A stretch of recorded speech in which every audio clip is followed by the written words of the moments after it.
નમસ્તે મિત્રો, આપ જોઈ રહ્યા છો ભારતીય જનસંદેશ સમાચાર। હું છું દિનેશ કુમાર બાબરિયા, ભાવનગર। આમ આદમીના તાલુકા પંચાયતના જીતેલા સભ્ય પર જીવલેણ હુમલો। પ્રવીણ મકવાણા પર જીવલેણ હુમલો।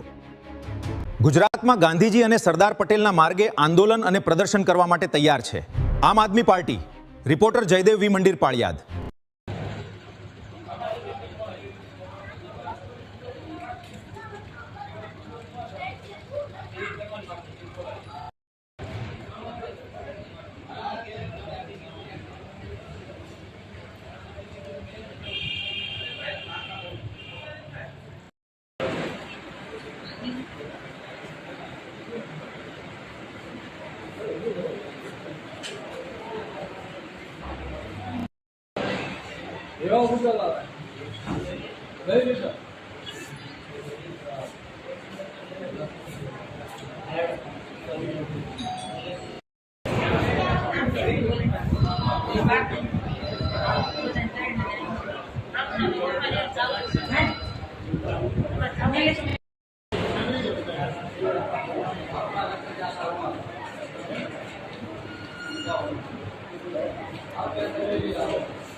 વિડીયો લઈ લો, મીડિયામાંથી છે હો।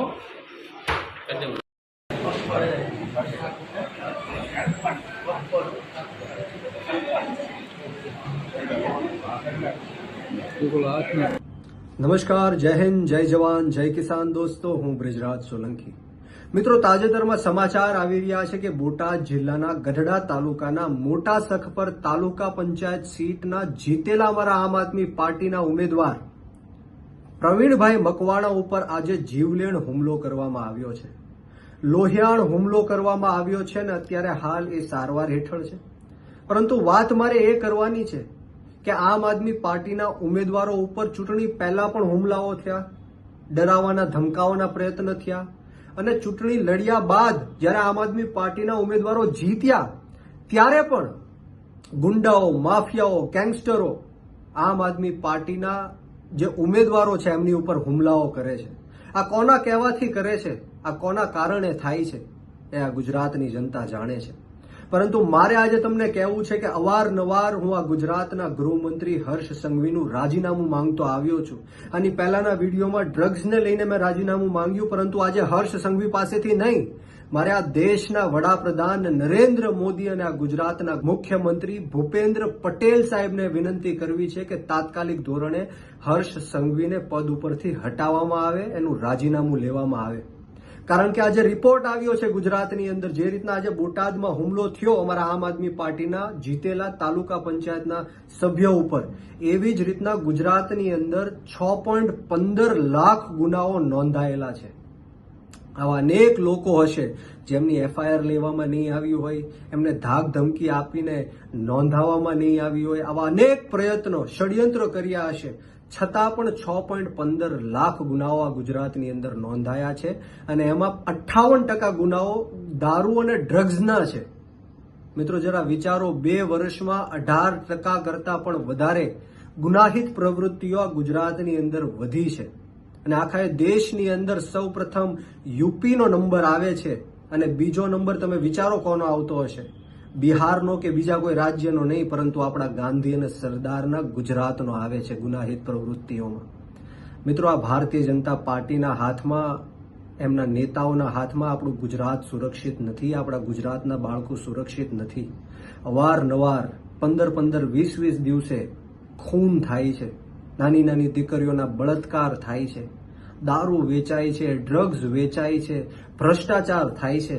આપણે આ કેવા ગુજરાતમાં જીવી રહ્યા છીએ?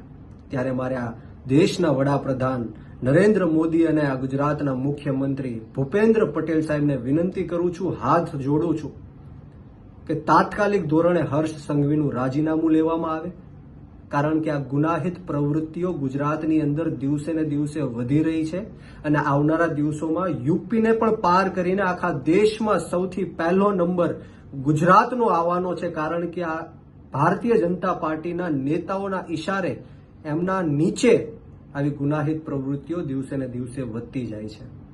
મિત્રો, આપણે સૌએ આપણી આત્મા જગાડવાની જરૂર છે.